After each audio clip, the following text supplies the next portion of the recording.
Good evening. I would like to call the Special Public Work and Utility Committee to order on June 15, 2020. May I have a roll call, please? Chairperson Newell. Present. Vice Chairperson Gata. Present. Trustee Palacios. Present. Trustee Mills. Present. Trustee Stanton. Present. Trustee Arnett. Present. Mayor McLeod. Present. Okay, we have a quorum, and under new business, we have one item, which is the consideration of approval of a renewable energy aggregation program. Good evening. Sue? We're here tonight to talk about green aggregation. The committee may recall the village has been through a number of aggregation iterations in the past. Most of those were cost-driven, and we had a program from 2012 through 2017, and then in 2017, when we went out to bid to see if there was a cost savings potentially that we could achieve for our residents and businesses, we found that the ComEd rates had dropped below the aggregation rates. So we, at that time, ended our aggregation program and switched all of our residents and businesses back to ComEd as the default. Since that time, residents have had the ability to go out and select their own third-party suppliers if they desired to do so. We've kept an eye on the pricing, and at this point, still, there's no savings available from aggregation. We went out, so we came before the committee in March, and we discussed this item, and we were given direction to do two things. First of all, to test the market, to make sure that no cost savings was available through aggregation. And so we did that. We went with our consultant, NIMEC. They went out to bid, and the pricing that they got back is attached to the committee item. And it proved out kind of our theory, which was that there were no savings available. So now we've moved on, and we're looking at this green aggregation program. The idea of a green aggregation program is that it matches the rate that the ComEd rate, it rides along with the ComEd rate. So the residents and the businesses that are switched over to this aggregation program see no cost savings and no additional costs. It's completely matched to ComEd. But the benefit is that there's a percentage of renewable energy that's kind of rolled into that. So again, NIMEC went out and they received pricing back on this bid for the green energy aggregation program from two separate suppliers, and that information is attached as well. Eligo was the supplier that came back with the best pricing. So the issue is, again, the rates are the same as ComEd, but the benefits are the renewable aggregation, the renewable energy piece, as well as a civic contribution that comes to the municipality.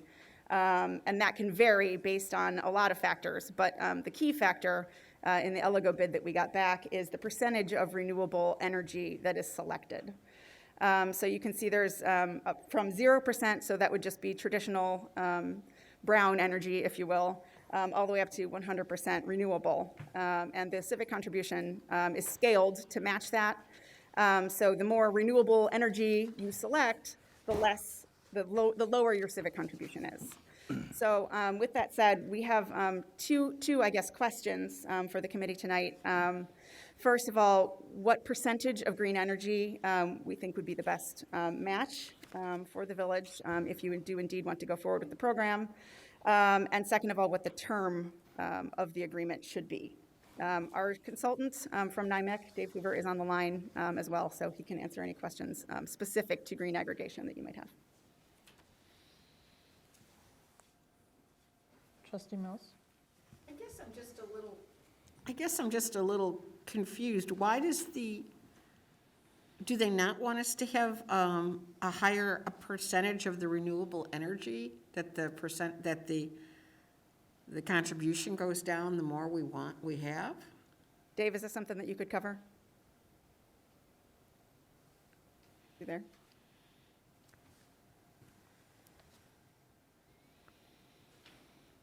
David, you're muted still. I lost the question. My question was... I lost the question. Okay, this is Trustee Mills, and my question... I could not hear it. Can you hear me now? I can, thank you. You can? What's happening is he's lagging probably a good 3 Okay. or 4 seconds, and so are you to him. Do you want to give him the question then?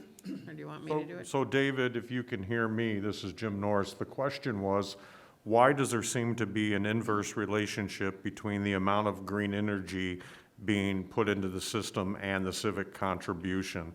It's almost like they're trying to dissuade us from using green energy. Thank you.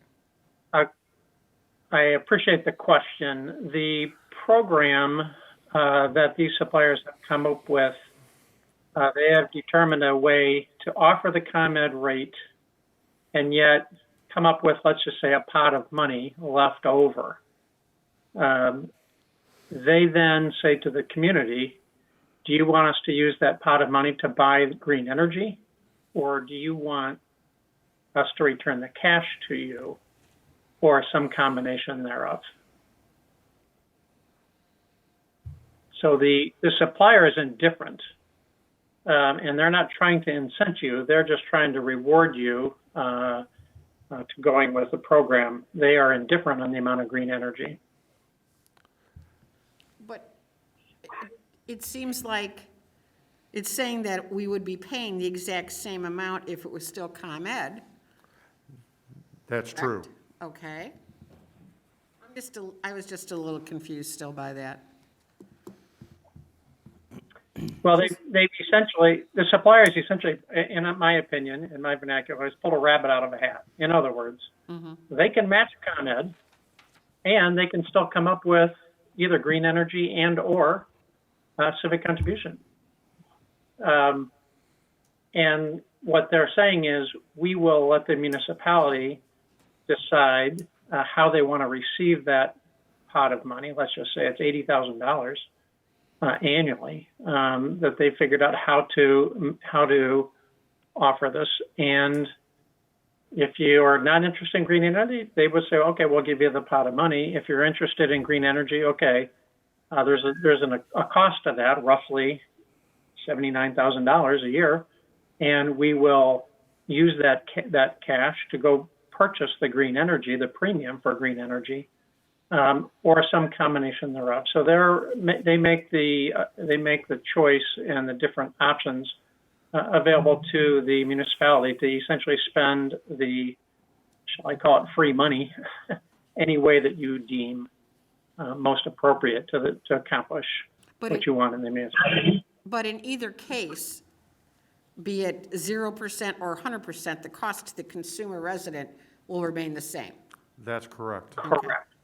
Mr. O'Malley? Exactly matching the ComEd rate, including the monthly variations in the ComEd rate. They will match it identically. So if the ComEd rate changes during the course of, say, 24 months, this rate would also change?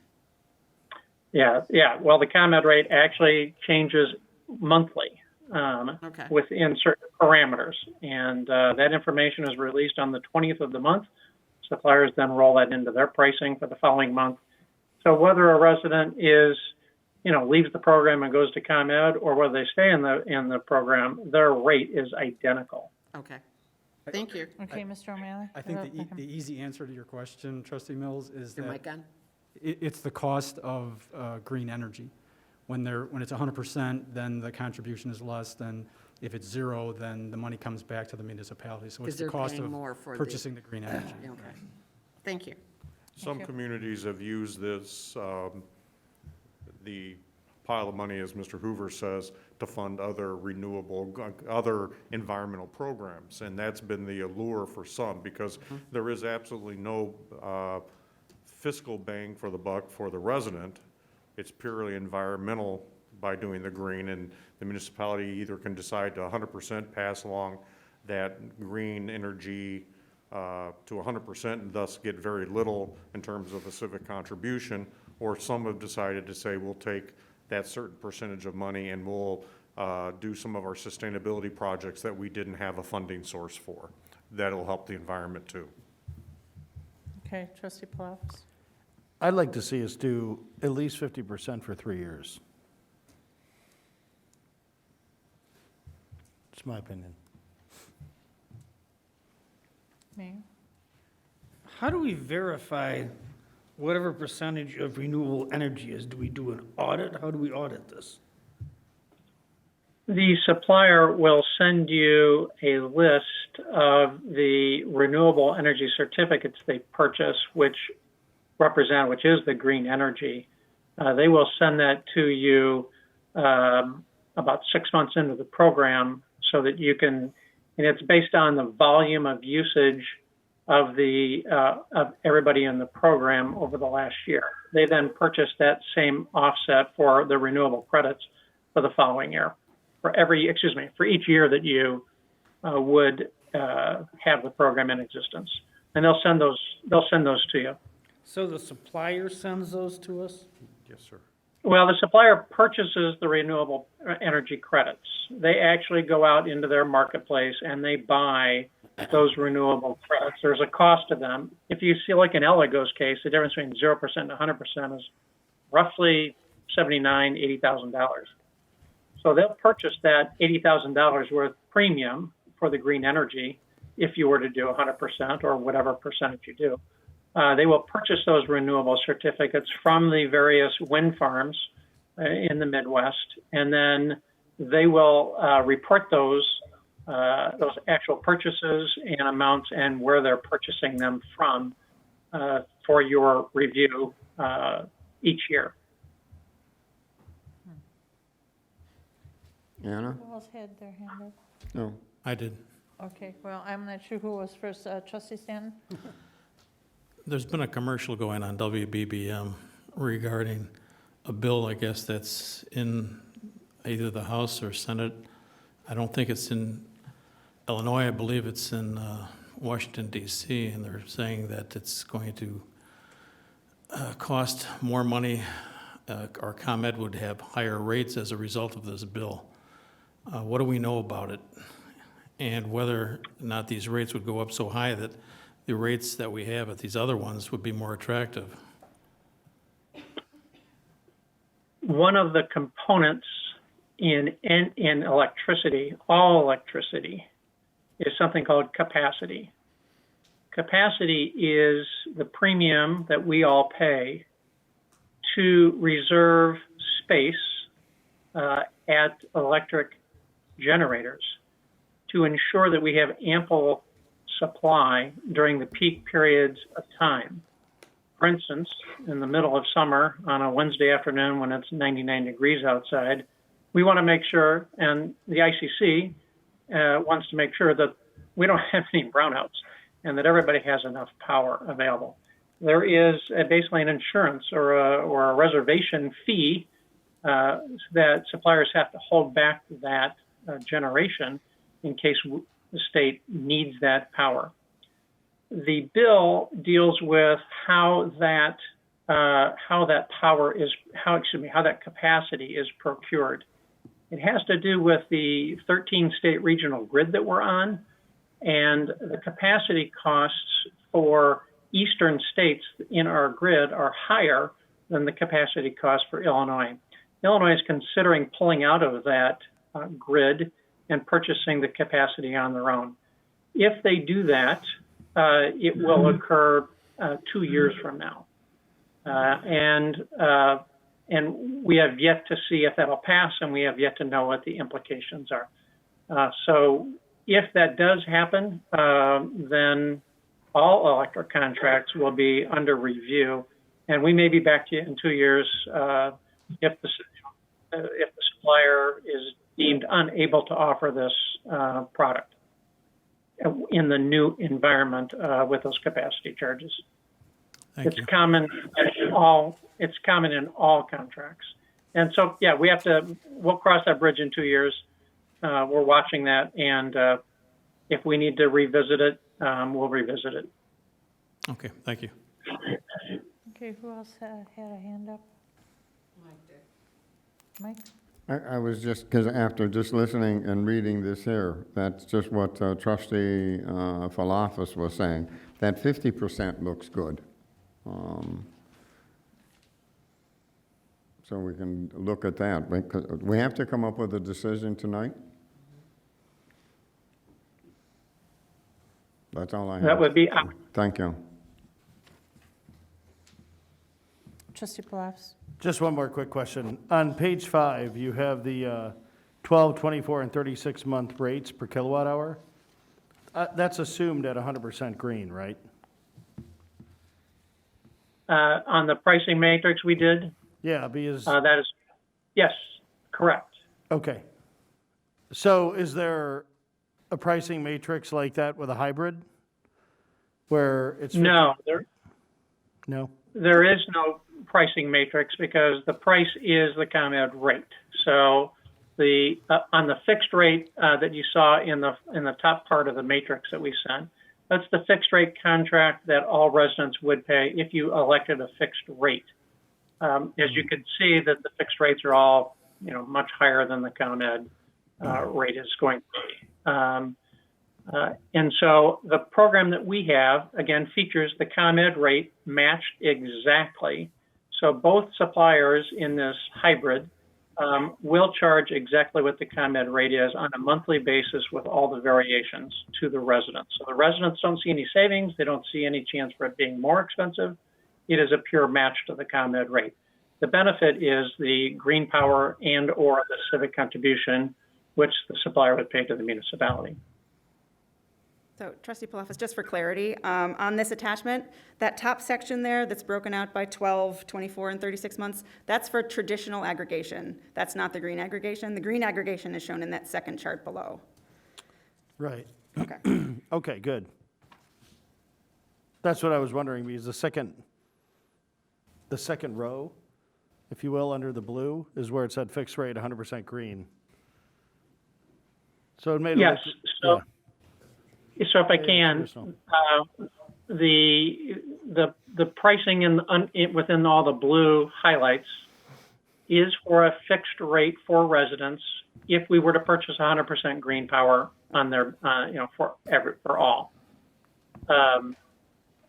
The pricing that we have on the green banner is the ComEd price match program with the civic contribution. Understood, okay.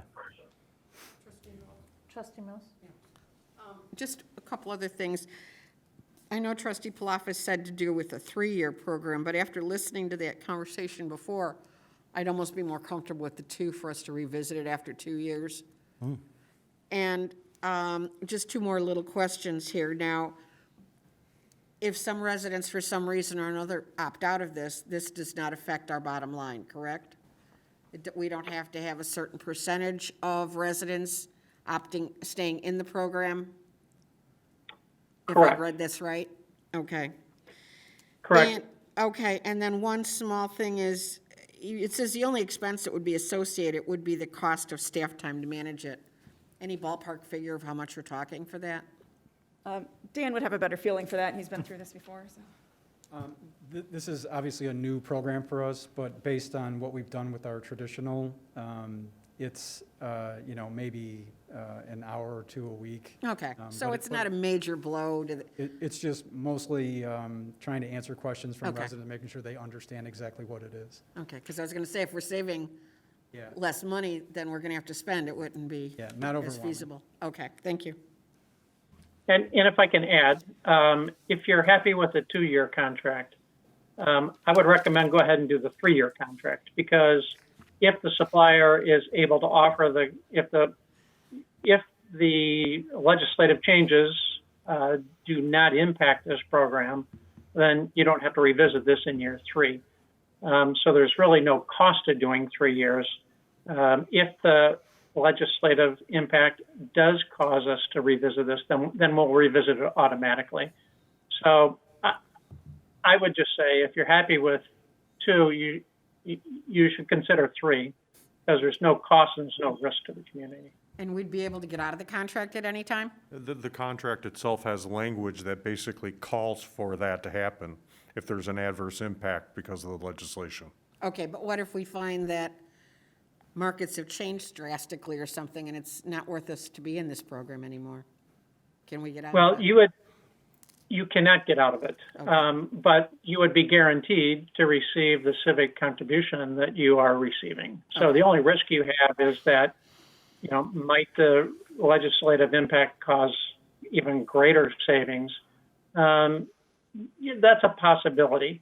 And so, if you feel more comfortable with the 2-year to, rebid it after 2 years, certainly is a great option. Okay, Trustee Palacios? The reason I mentioned 3 years is it would give us $120,000 roughly of money that could be put towards sustainability projects over the 3 years. Although I'm not wrapped around 2 years or 3 years, it just seemed, it just seemed like a good number to get in the game, if you will, at 50% or more, and still have money for some other projects that might be undefined or that would evolve with the creativity of staff and the commission or whatnot. Mayor? I agree with trustee Palafis, and I would second if you want to make a motion on it. Okay, is that your motion, Mr. Palafis? To authorize the village manager to enter into a contract for renewable energy aggregation program with LEGO, sorry, Energy for a term of 36 months at 50% renewable energy, and then to dedicate the savings or the percentage back to sustainability projects. I'll second that motion. Second.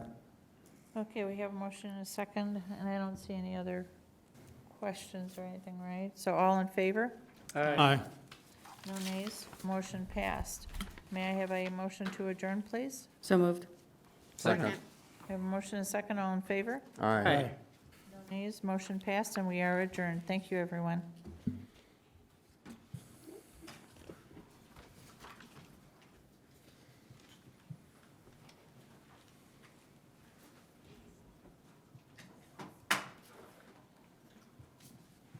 Good night. Okay. Like to call the second regularly scheduled board meeting of the month to order on December, June 15th. Pushing the year out, aren't Yeah, we? pushing the year. We got to get 2020 Get out of over it. with. Can you call the roll, Madam Clerk? Trustee Newell. Present. Trustee Palafis. Present. Trustee Stanton. Present. Trustee Gata. Present. Trustee Arnett. Present. Trustee Mills. Present. Mayor McLeod. Present. Can everybody please rise? Trustee Newell, you want to lead us in the pledge? I pledge allegiance to the flag of the United States of America and to the republic for which it stands, one nation, under God, indivisible, with liberty and justice for all.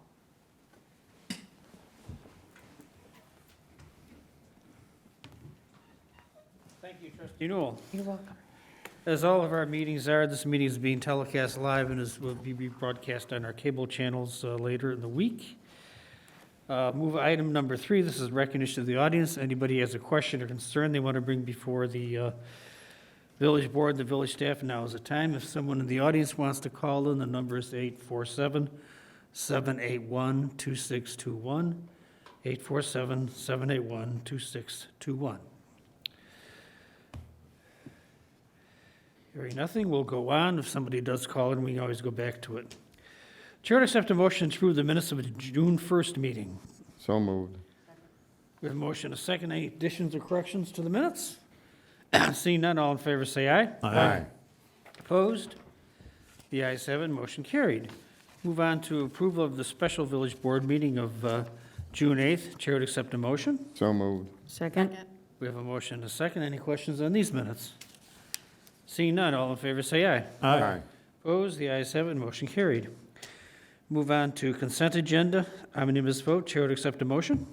So moved on the omnibus agenda, A alpha through E echo. Is there a second? Second. We do have a motion, and a second. The items on the consent agenda are the following. A, approval of the agenda. B, approval of the schedule of bills for June 15, 2020, in the amount of $6,524,591.24. C, requests approval of a resolution amending the village's personnel policy manual, sexual harassment. D, request board approval of 1, a third amendment to the intergovernmental agreement with Cook County for Shoe Factory Road improvements in an amount not to exceed $266,214.40. 2, a third supplement to the Village Phase 2 Design Series Services contract with Civil Tech, Inc. in the amount of $203,888.60 for a total not to exceed amount for Phase 2 of design services in the amount of $1,166,795.80. And E, request board approval to accept the Village Green master plan is recommended by the Village Green Ad Hoc Committee. 2, of site plan for the Phase 1 construction scope for the Village Green, including mass grading and utilities. And 3, of addendum number 1 to the Village Green Master Plan contract with Tri-Architecture, Burr Ridge, Illinois, in an amount not to exceed $172,500. Does anybody want to pull any of these items? Seeing none, can you pull the board, Madam Clerk? Trustee Newell. Aye. Trustee Palafis. Aye. Trustee Stanton. Aye. Trustee Gata. Aye. Trustee Arnett. Aye. Trustee Mills. Aye. Mayor McLeod. Aye, motion carried. Move on to reports. President's report. I believe we have a proclamation. Yes, we do, and I have it. Office of the Mayor Proclamation. Whereas post-traumatic stress disorder, PTSD, can occur after a person experiences trauma, including but not limited to the stress of combat, rape, sexual assault, child abuse, bombings, accidents, natural disasters, which affect approximately 8 million adults in the United States. And whereas PTSD is associated with chemical changes in the body's hormonal system and autonomic nervous system and is characterized systems including flashbacks, nightmares, insomnia, avoidance, anxiety, and depression. And whereas the brave men and women of the United States Armed Forces who proudly serve the nation and risk their lives to protect our freedom deserve the investments of every possible resource to ensure their lasting physical, mental, and emotional well-being. And whereas, depending on the specific job, healthcare workers can become exposed to psychological and physical hazards, including traumatic events. Traumatic experiences on the job, often seen in the healthcare sector, may lead to PTSD. And whereas, despite its treatable, many cases of PTSD remain undiagnosed and untreated due to lack of awareness of this condition and the persistent stigma associated with mental health conditions. And whereas all citizens suffering from PTSD deserve our consideration, and those who are affected by PTSD from wounds received while protecting our freedom deserve our respect and special honor. Be it therefore resolved that William D. McLeod, acting under by virtue of the authority vested in him by the Constitution of the State of Illinois and the laws of the Village of Hoffman Estates, hereby proclaims Saturday, June 27, 2020, as PTSD Awareness Day in the Village of Hoffman Estates, and urge all Hoffman Estates citizens, government agencies, business leaders, hospitals, schools, public and private institutions in the village to promote awareness of PTSD and to support programs and policies that increase the opportunity of providing resources to all individuals affected by PTSD. Chair will accept a motion. So moved. Second. So motion is second. I think everybody on this board is aware of the prevalence of PTSD, and we certainly have concern that going through this pandemic and the economic problems, that there may be quite a bit more that is taking place. All those in favor say aye. Aye. Opposed, the ayes have it, motion carried. Last week, we had our DOC meeting of village staff, by phone, of course, remotely. And then in the afternoon, I attended the cybersecurity resilience tips for preparing for the challenges today, again, an online event.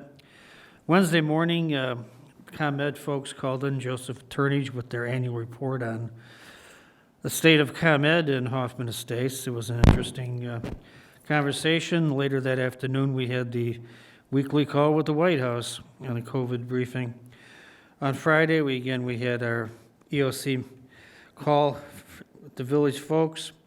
In the afternoon, I again was on a couple of workshop events, a climate adaptation webinar, planning and prioritization.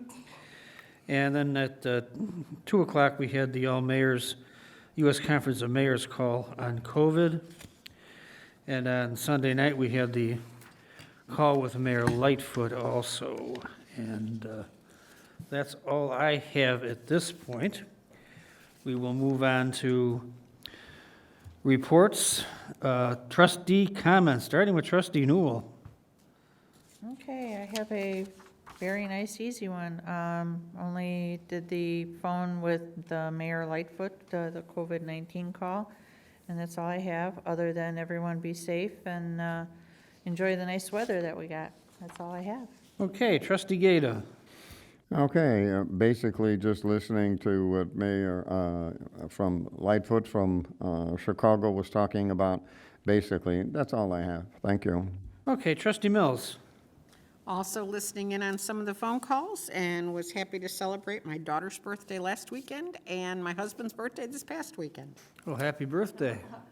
And yours is coming up, Yeah, not far off. not far away. Okay, Trustee Stanton. On June 3rd, the mayor and I had a meeting with Manager Norris and Kevin Kramer regarding some of the economic development opportunities that are coming up. On the 4th of June, the mayor and I and Manager Norris had a phone discussion with potential buyers of 7585 Gulf Road property. On the 6th of June, my wife and I participated in a drive-by congratulations to Trustee Gata and his wife on their 60th anniversary. And the bad news from the paper today is that there's 440 people in Hoffman Estates that have had COVID-19, and there are now 10 deaths, which is added 1 from the last time we met. That's it. Okay, Trustee Arnett. I actually have nothing new. Okay, Trustee Palafis. Yes, sir. I want to thank Mr. Hankey for addressing some concerns that were noted on Facebook from some of the folks who live off of Charleston, off of Winston Drive. They were worried that the sidewalks in front of certain houses were pitched the wrong way for water flow, and he jumped on some of that. Also, thanks to Chief Boss for all of the updates about his department's plans for managing his staff through the most recent current events. And I also led the HEC meeting, which is the Hoffman Estates version of the Partners for Our Communities, where we help a lot of the underprivileged folks in the community in the, well, it used to be the old Barrington Orthopedics when it's open. And one of the gals who was on that committee, I guess whatever the group's called, which is a working group of several different agencies, recently got appointed to the Hanover Park position of trustee. And she'd asked today, they received a grant that Representative Crespo helped them to get. And it's essentially to help folks with legal services that otherwise can't afford them. And it's really just a lawyer and the person who's seeking that help. It's very scheduled. They literally wait in their car, and it's kind of on every 30 minutes. So one person walks out, the other gets out of their car and walks in. They're looking for a place to have some of those meetings.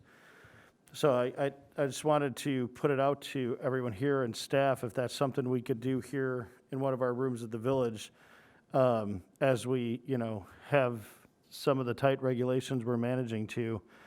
But they're very scheduled. And Lisa Gutierrez is the one who, I can put in touch, who's already in touch with Monica and Jennifer. So anyway, I wanted to bring it up. It was just literally today that it was discussed. So I'm just throwing it out there because it'd be nice to not have those folks have to drive far. Some other locations were discussed, but most of them are closed. And that's really all for me. Okay, if we can get more information of what day does this happen, what hours does it happen, Yeah. so we could plan for it. It sounds like a good idea, actually. Okay, we'll move on to the village manager's report. I have nothing to report tonight, sir. Got a big walleye, don't you report on that? Any pictures? I do have pictures for Okay, everybody. good. Village clerk's report. No report. No report. Treasurer's report. Does anybody have any questions on the treasurer's report? If not, that will be. I actually do, sir, one. Oh, go ahead. I just wanted to ask, at what point will we start seeing the receipts from the COVID shutdown months rolling in? Is it this month? Yes. And then preceding months? The money we're getting in June is going to be for the half a month of March. So that'll be the first indication of the sales taxes related to COVID, and we're going to start reporting to those board on a monthly basis. Do we have any idea? I'm not asking you to shoot from the hip, but Well, we know what our food and beverage revenues have been, because those come directly to the village, so those are a little more timely. And they're not as low as we thought, so Oh, it good. was a good sign. So we're being optimistic. and then the supermarkets and all that stuff will flow in and? Correct. Okay. All right, great, thanks. That's all. Thank you. Any other questions? For that, this will be taken in and filed. We'll move on to committee reports. Public Works and Utilities, Trustee Newell. Public Work and Utility Committee will be held on June 22nd, 2020. We will have a roll call. We'll have the approval of minutes from the May 4th meeting of 2020, the June 1st meeting of 2020, and under new business, we have 3 items.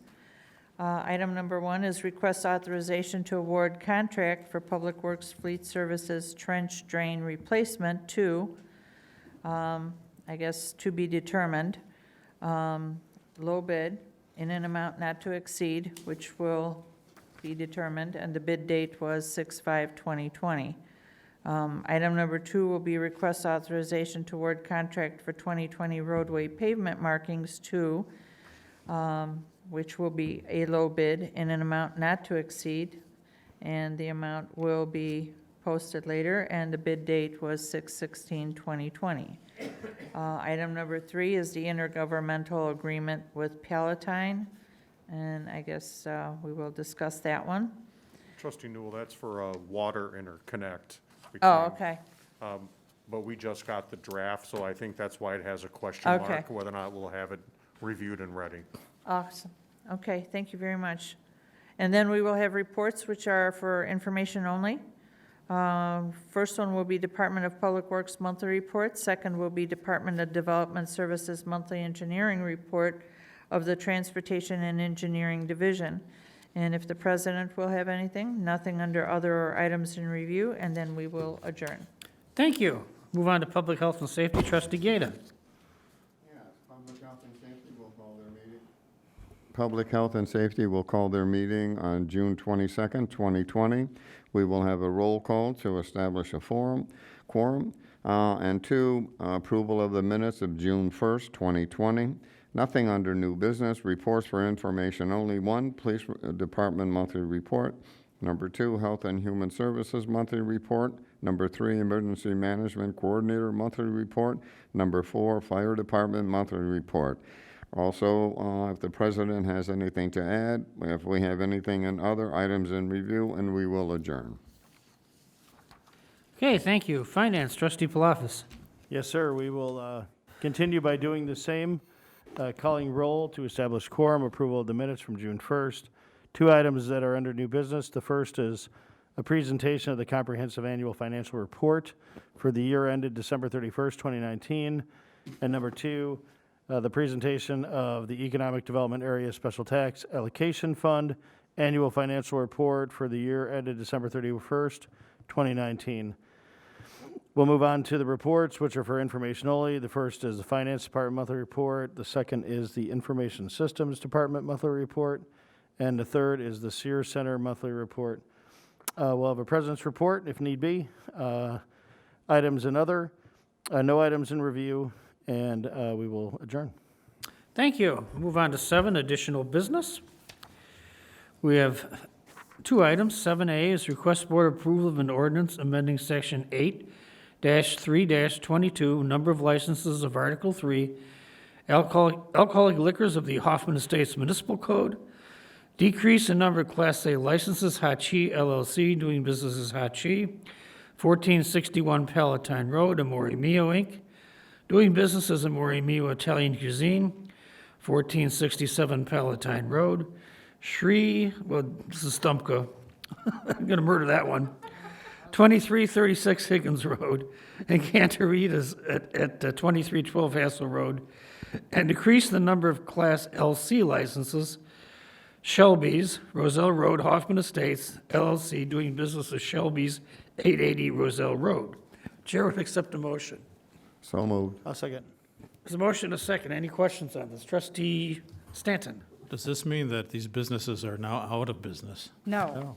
Hachi and Amore Mio dropped their liquor licenses. Both have been struggling a little bit, so I think they're gonna make it up. Hachi does a lot of carryout, so to have a liquor license, that wasn't really helping them. Thumbka did close. Cantorios is a cleanup that we hadn't taken off the books, and the new people haven't applied for a liquor license yet, so hopefully we'll get one back from them. And then Shelby's dropped their late close. There's two Shelby's that are like a block away from each other. One dropped the late close, the other one is still having it. Okay. This one that's strapping it is the one that is on the west side of Roselle? It's over by Valley, yeah. Okay.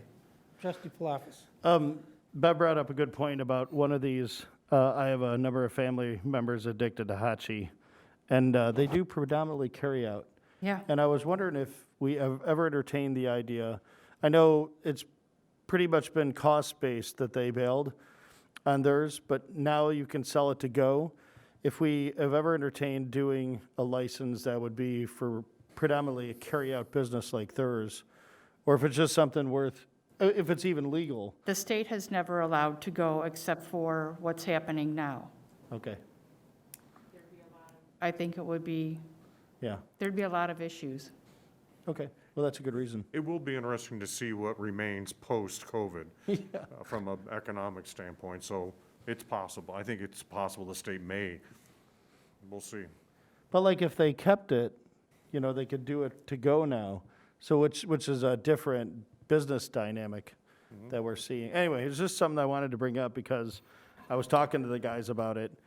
Some of their marketing material still has it, you know what I mean? They're not gonna throw away all that stuff and print new stuff. So anyway, that's all.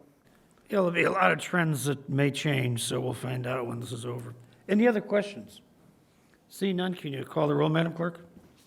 Trustee Arnett, I'm sorry, let me start over again. Trustee Newell. Aye. Trustee Palafis. Aye. Trustee Stanton. Aye. Trustee Gata. Aye. Trustee Arnett. Aye. Trustee Mills. Aye. Mayor McLeod. Aye, motion carried. 7B, request board approval for village manager to enter into a contract for a renewable energy aggregation program in accordance with Public Works and Utilities Committee recommendation. Chair would accept a motion. So moved. I'll second. There's a motion, a second. Any discussion on this item? Seeing none, can you call the roll, Madam Clerk? Trustee Newell. Aye. Trustee Palafis. Aye. Trustee Stanton. Aye. Trustee Gata. Aye. Trustee Arnett. Aye. Trustee Mills. Aye. Mayor McLeod. Aye, motion carried. Chair would accept a motion to adjourn. So moved. Second. Motion, a second. Any discussion? Seeing none, all in favor say aye. Aye. Opposed? The ayes have a motion carried. We are adjourned.